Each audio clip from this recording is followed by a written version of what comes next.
Welcome to Happy Times and Places, a positively charged Doctor Who episode commentary podcast in which I, Toby Hadoke, get a friend of mine to choose a Doctor Who story and to tell me what their favourite things about it are, and I have to see if mine are the same.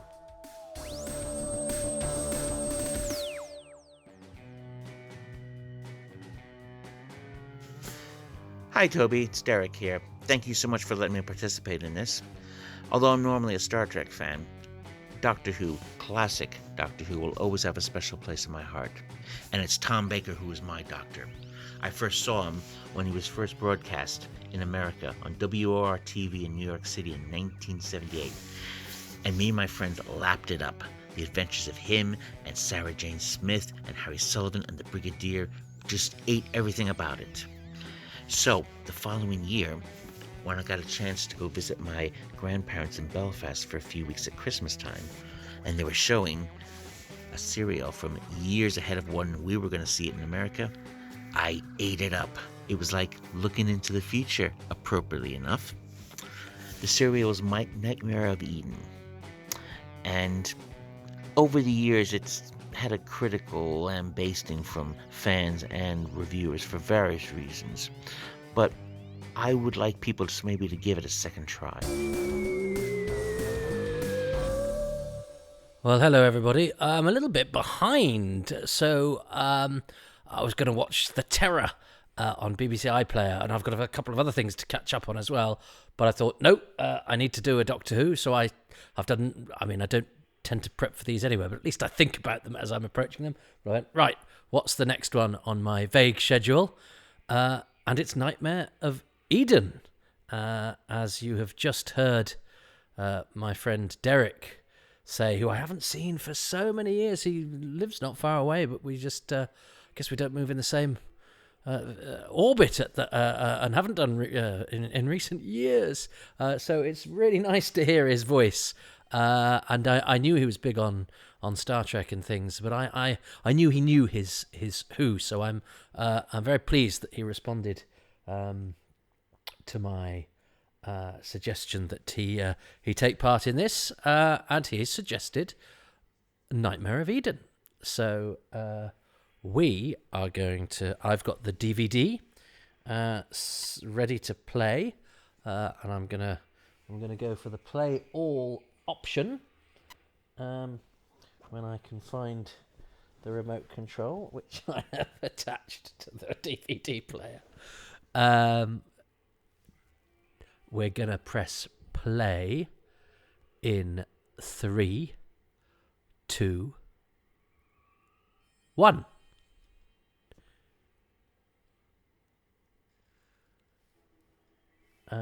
Okay, so this is Nightmare of Eden, which was it Nightmare on Eden?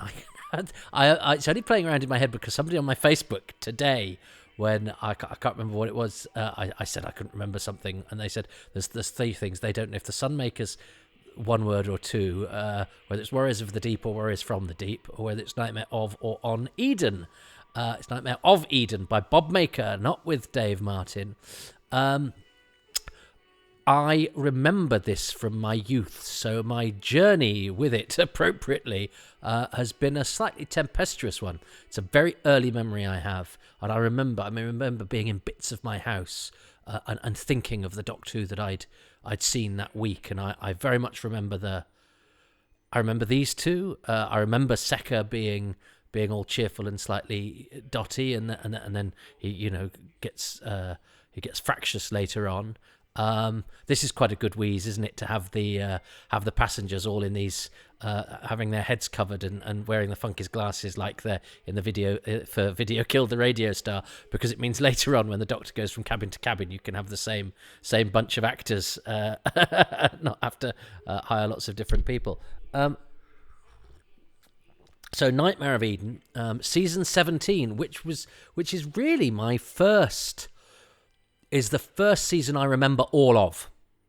And then, of course, when I started encountering fans and fandom later on, season 17 was a dirty couple of words. It was the one it was, fortunate to, as Derek put it, lambaste. And I was quite surprised by this, because this had been the Who that had, lured me in. I have memories of The Invisible Enemy and some of the Key to Time stuff, but this is I remember pretty much on a week by week basis. I was watching Doctor Who every week and loving it. And I remember David Dacre. He was a very familiar actor to us. And was in Alan Bromley's previous Doctor Who and only other Doctor Who, the Time Warrior, and he plays Iron Gron in that. And I think he's great in that, and I think he's good in this. I remember this image, and what a brilliant wheeze this is, isn't it? What a great idea for a plot. I'm not a scientist, but I buy the idea of a ship sort of materializing out of hyperspace or whatever, and doing it at the same time as another ship, and the two of them sort of fusing together. And I think this is Richard Barnes as the crewman, who I know an actor called Richard Barnes who had to change his name to Dick. He's called Richard Eaton or Dickie Eaton. We waited together on tables together, but he had to change his name because he said there's another actor called Richard Barnes. I was like, yes, he's a crewman in Nightmare of Eden, but he actually he had a decent role. He plays Quincy in the BBC Philip Savile Dracula with Louis Jourdain and Frank Finlay, so he has a very good part in that. But now, Stephen Jen, when we came to do the commentary of this, I'm on the DVD commentary of this DVD. Oh, how exciting. We really struggled to get people, and I'll go through the reasons why as we go through it. So the Doctor and Romana have landed aboard the TARDIS, landed aboard the Empress, and there's these sort of out of phase interfaces where the ships are sort of merge and sort of fuse together in a sort of netherware, which is I buy as a scientifically plausible idea, and it's a great setup for a story. Now, I suppose the story's bad. I remember Jeffrey Bateman. He's got it didn't seem like very 70s hair at the time. Jeffrey Bateman as Dimmond, and I just remember him as the guy on the other ship who had a silver suit a lot. He's a fine actor. He lives in France now. That's why we couldn't get him. Although I don't know if he's that interested either. He had a great late flourishing of his career because he was a regular in This Life, which was a huge successful series here, starring Jack Davenport and Andrew Lincoln and Daniela Nardini, and he was their boss at the firm. So a good regular part in it. But he lives and still works in France. But I tried to get him to contribute to an article about because he'd replied to Ed Stradling, the producer, who desperately tried to make a documentary about Nightmare of Eden and failed because we couldn't get anybody. So instead, we just interviewed Mitch Mitchell and Bob Baker. I think Mitch Mitchell, who does the video effects, but Mitch can talk. If he can tell you a story from beginning to end and to go everywhere else in between, he will. And I say that with great affection. I've had loads of really interesting chat. Well, I wouldn't say chat, listens to Mitch. Mitch does not need anybody to join in. He's a great guy. So, very good value when you're doing a documentary and you're short of people. And I mean, So Jeffrey Bateman had said, I think, thanks but no thanks. So Ed had his email, so I emailed him when Rodney Bennett died, the director of Sontaran Experiment, Mask of Mandragora, Ark in Space, to write a tribute for Doctor Who magazine, but because they'd worked together on other things, but I never heard back. He sent a very polite thing back to Ed, but just said, I don't remember anything, and it's not worth coming back from France for, I think. Lots of Doctor Who actors go and live in France. David Dacre just doesn't do interviews anymore, so we couldn't get him. Tom Baker, I think, wasn't doing them at that point, or we couldn't afford him, or whatever. I know Tom was out of the question. But Stephen Jen, who plays Secker, was sadly he'd had a stroke very young and was in not a good condition in a rest home. Sadly, we discovered.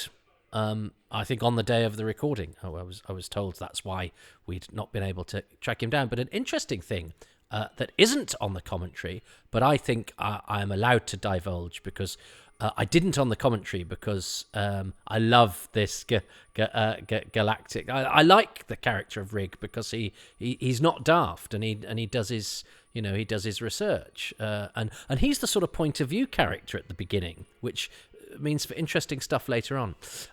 So yes, Joan Stribling, who we got for the commentary, who's the makeup designer, said, I had to make a wig for this because one of the actors was bald. But she said she wouldn't say which one. But Steve and Jen, you know because he's in Ultra World, the Blake 7, which required 3 bald actors, and he's in loads of other stuff. And I think he had alopecia or something. And so he is wearing a wig. Secca is wearing a wig, and it's a very good wig.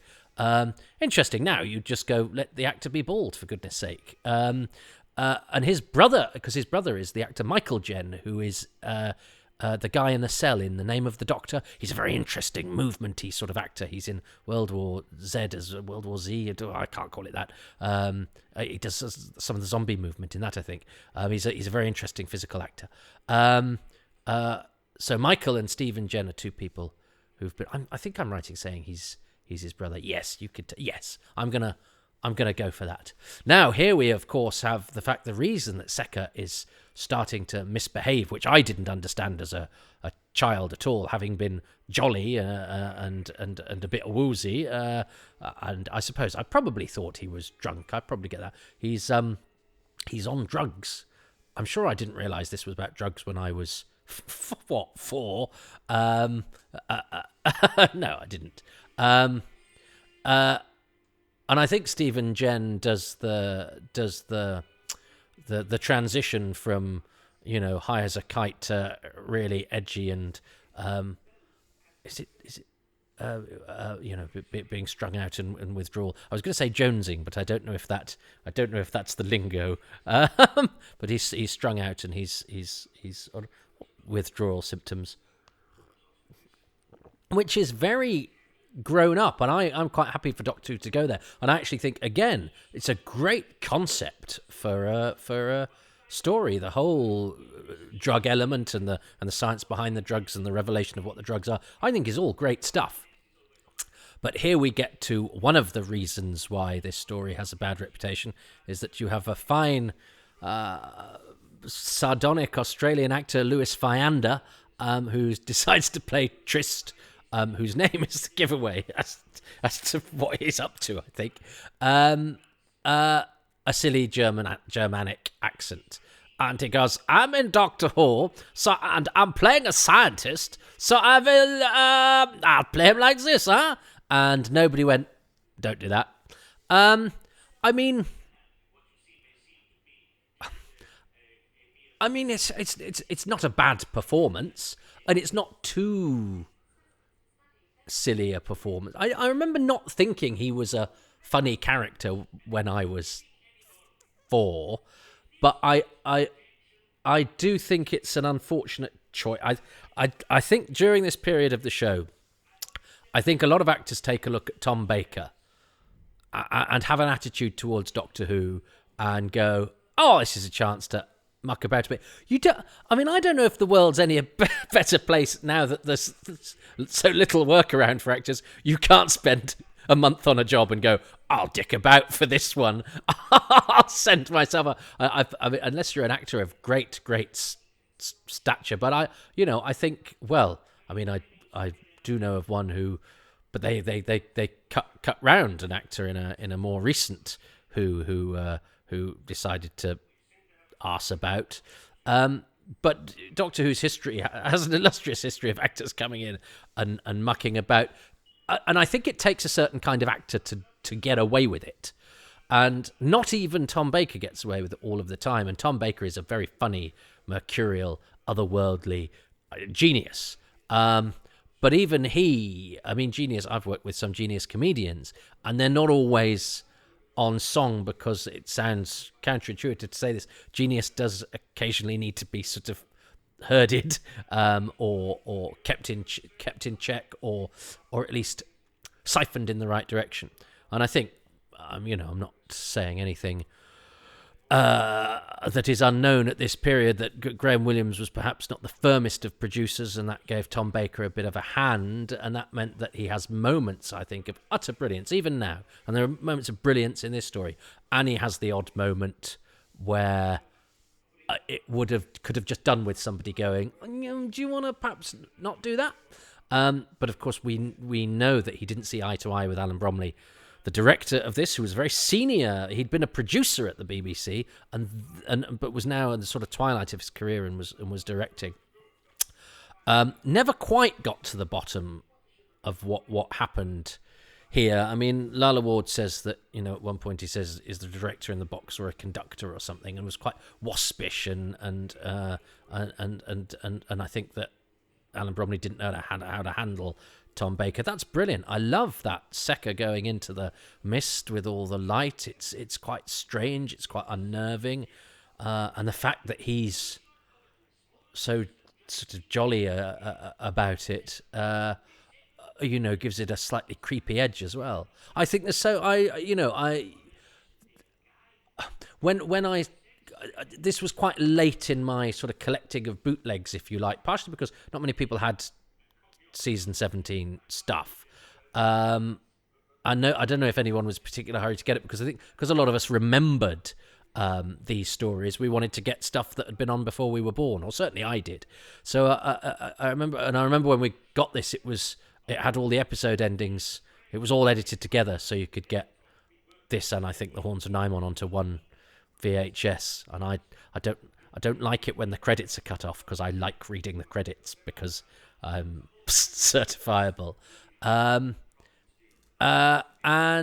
so I remember that's when I first revisited it, and having heard that it was awful and full of mistakes and fluffs and ill-judged bits. I think there are a few, but it's I think it's and Horns of Nimon was the one that everybody really sort of laid into and didn't like at all. I think it'll be interesting when we come to Horns, because I find Horns quite entertaining, but I think this is much better than the Horns of Nimon. I think it's better than Creature from the Pit.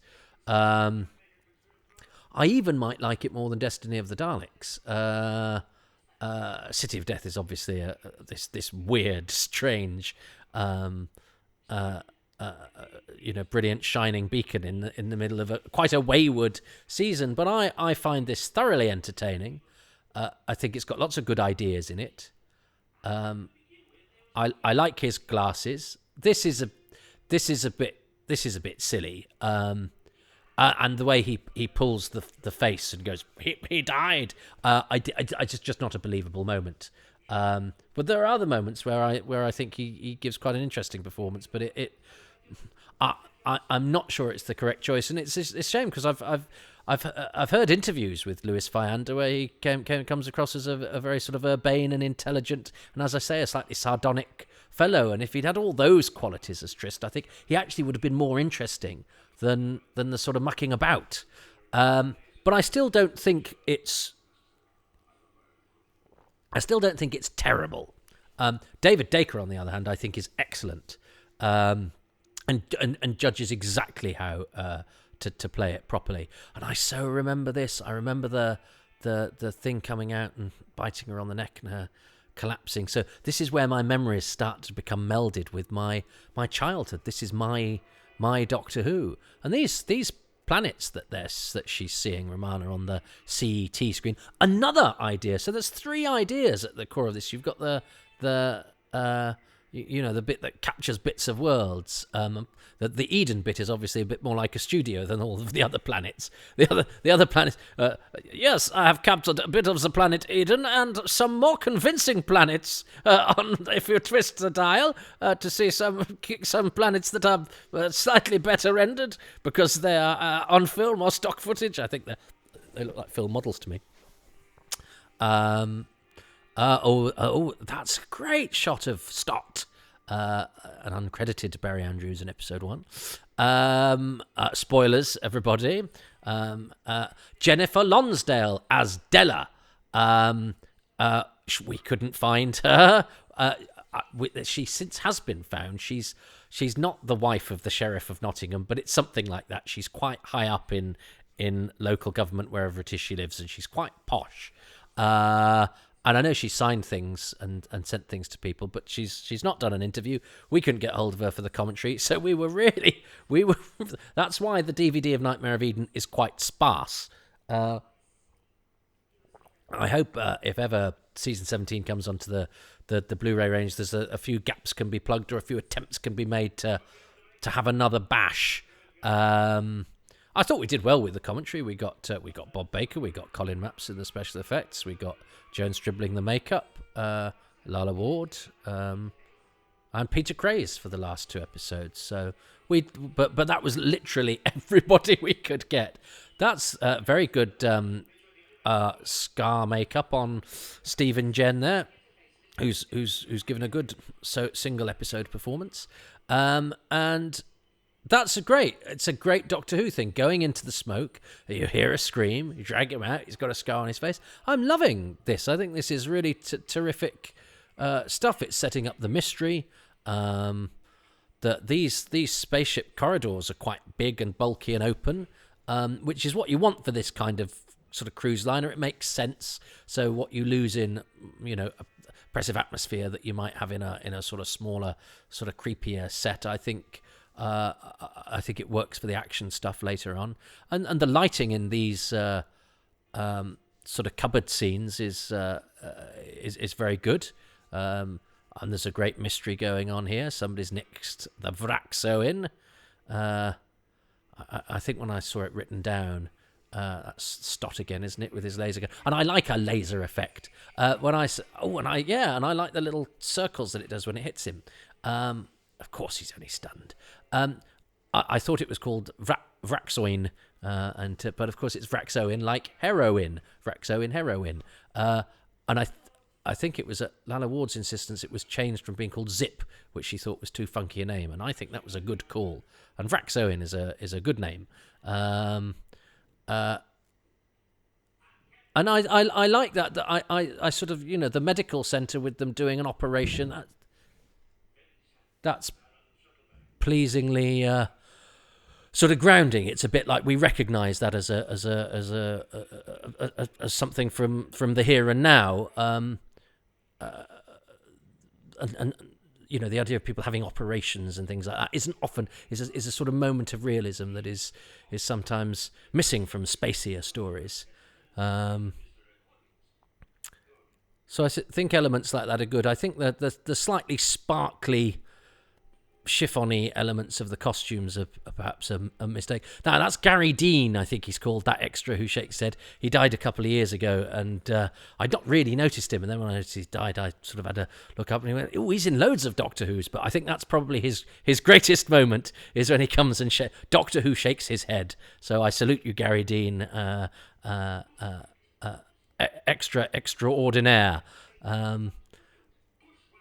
Bushwhacked. There's a real sort of terse, simmering anger to Tom Baker's Doctor when he's not in a good mood that I think is really, really effective. It means I would be slightly worried about working with him at that time, I think. But I think these two are very good at the drama. So we always think of them as being sort of light and funny and having that relationship based on the fact that they fell in love. But they're both very good. She's got a real sense of urgent danger, and he's got a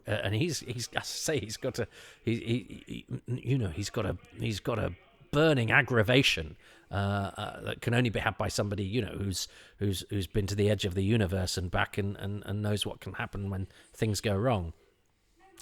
But yeah. So I was one of the original viewers of this all those years ago. And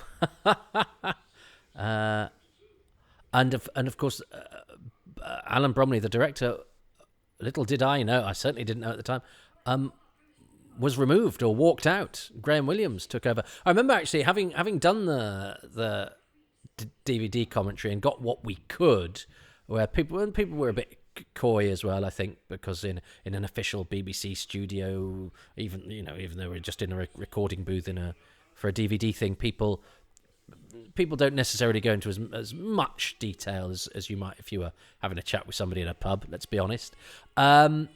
although I try and prize it out of them, I really do. And I mean, there are some things that are then said to you in between episodes 1 and 2 that you go, okay, you've told us that, but you don't want us to bring it up. That didn't particularly happen with this one, but it has happened with other ones. Oh, she hasn't been bitten by the thing yet, but she does. She gets bitten in a minute. You know this. If you don't know it, watch it first before you listen to me blathering on. They looked then like they were just waiting for their cue. David Dacre and Tom Baker. So then I did a Who's Round with Rob Goodman, who has since been in Doctor Who. Well, he's in Doctor Who a lot. He's an extra, but he's had a speaking role in the new series with Peter Capaldi. But he was an extra in the old show. And so I interviewed him before he'd been cast in the new series. Rob, he's a really interesting guy. He's into Alan Moore and magic and all sorts of stuff. And he's a bit sort of cool, is Rob. But he's a mandrel in this, and he's an extra in Trial of a Time Lord and Castrovalva and a few others. And so I thought, oh, that's great, because he'll give me all the goss on the director walking out. He didn't even know. Because I guess those guys come in quite late in the studio and are just sort of shepherded about and told to, raise your arms here, shuffle down that corridor. So he didn't even, he had no insight at all into Alan Bromley's, not a common occurrence for Doctor Who. Is it the only time? I think you can see the fingers holding. Yeah. Now I remember, and I didn't see the fingers holding when I was a lad. And I actually think those glowing green eyes and that brief shot of the mandrel, where you can't see that its arms can't bend or that it's got flared legs, I think the mandrel looks absolutely fantastic. Look at these beautiful it was Richard Barnes, single caption credits for all of the actors. Oh, those were the days. Yeah, so is Alan Bromley the only classic series director to not make it to the end? Yeah, Paul Joyce on Warriors Gate was, I think, fired and then came back, or walked out and then came back. But he did complete the project. Alan Bromley did not. Graham Williams took over. So I need to pause that before it starts. Well, that ship has sailed. So anyway, I will pause that if I know which direction to point in. And I have to choose my favourite thing about episode 1 of Nightmare of Eden. Well, there's so much. I'm rather spoilt for choice. But I think the thing that it's stuck in my mind as an image. I think it's the sort of headline news of the pitch of the story, and I think it is a very sound idea that has so much potential. The idea of the two ships fused in space and all of that brings to the plot, I think, is a brilliant idea, and it's it's a unique idea for Doctor Who. It's brimming with potential. It also gives you that great visual, and the story adds so many layers to it. What a great story! I didn't expect I would be doing quite such a song and dance about Nightmare of Eden. So I'm going to start, I think, for episode 1, and because it's pretty much the first thing that happens, and it hangs over the rest of the story. The idea of the two ships fused in space. That is what I am going to pick. What has my friend Derek chosen as his thing about episode 1? Number 1, the dialogue. Interfere? Of course we should interfere. Always do what you're best at. That's what Doctor tells Romana, and that basically sums up his philosophy, both before and after Tom Baker came along. And yes, that's it. It was that snappy dialogue. It reminded me of the Marx Brothers movies, when he was caught out pretending to be a member of a salvage company because the salvage company closed 20 years before. He doesn't apologize. He simply responds with, "No wonder I never got paid." It was things like that. It was just that sort of snappy dialogue that he helped him get out of things where other heroes might have used a laser or their fist. I loved that about him. He used his brain. He used his wit. So right now, interesting. I don't know if Derek's doing, therefore, a thing per episode, or he's just choosing a number of things. That's fine. There are no real rules with this. It's legitimate. And it means I can't choose the dialogue. which is a shame. And I love that bit about, no, I wonder why I hadn't been paid. That is such a great comeback. And there are some very good lines in it. And I love the fact that one of our American friends, what he responds to about the character of the Doctor is what separates him from a lot of the sort of American type characters on television at this time, and maybe why we talk sometimes about Doctor's inherent Britishness. And I think those lines are a little bit more blurred now, but certainly at the time. And I'm pleased that that's one of the things that appeals to Derek, and it was one of the reasons I was keen for him to do this as well, and to bring his appreciation of it as he lives in the UK, so as somebody we've adopted, but whose early experience of Doctor Who was as an American, coming to the UK or whatever. So yeah, I think the dialogue, now I can't choose that, but if he chooses the fusion of the spaceships thing, I get a point for that. And what do points mean?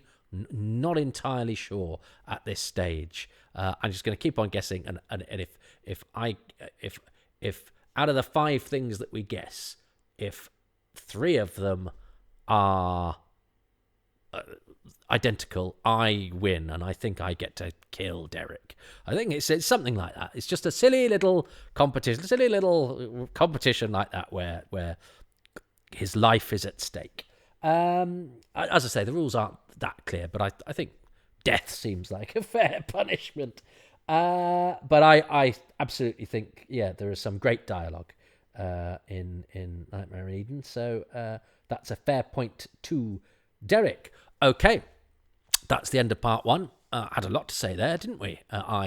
Which is good. Unfortunately, I talk all the way through, which means I don't get to hear the dialogue as much as I would like. So that's quite a canny thing for him to choose, because I'm going to have to be on high alert if I'm ever to choose a line or a piece of scripting, or I just need to get better at this and listen and talk at the same time,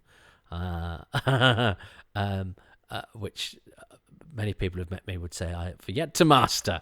But look, good. I'm glad I'm watching this and not The Terror, although there's going to be a blizzard of white stuff in this if I'm to carry on, but white stuff of a different kind, but it'll still make you chill out.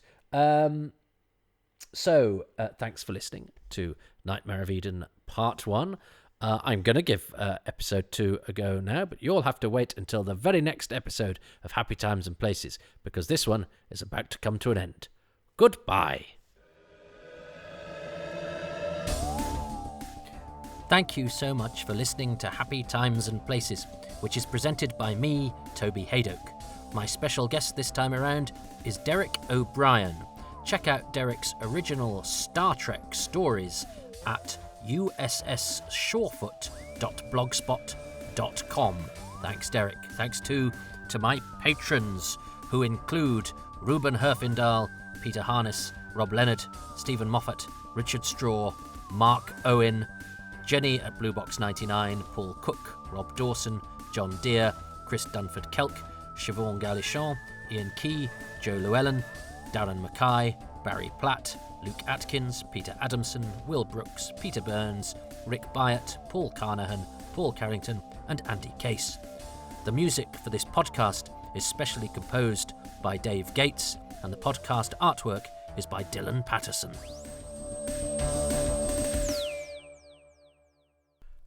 You too can support these podcasts by subscribing. Subscribers get early releases, exclusive material, and some even qualify for a badge. That's if they subscribe at patreon.com/Toby Hadoke, where you can join for as little as £3 a month. You do get charged straight away, though, but it goes from £3 higher and higher and higher. It's generally a one-size-fits-all, but there are some carrots dangled for the higher tiers. I understand times are tough, though, so I'm grateful to everybody for just listening. If, however, you can manage a one-off payment rather than a monthly thing, you can do that at ko-fi.com/Toby Hadoke. But do you know what's free and costs nothing? going to your podcast outlet and giving these a 5-star rating and perhaps even a substantial review saying lots of lovely things about it. All that sort of stuff really helps to make my algorithms look like the best algorithms in the whole wide world. And that just helps, I'm told. The end.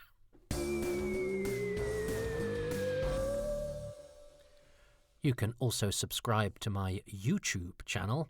And if you like live comedy, if you go to twitch.tv/excessmalarkey every Tuesday at 8 p.m. GMT, I'll be there emceeing Excess Malarkey Comedy Club, as I have for 24 years. I normally do it in a building, but during lockdown until at least July 2021, we reckon, it's going to be online, twitch.tv/excessmalarkey. Me with at least 4 fine comics from the international comedy circuit. So head there and enjoy that.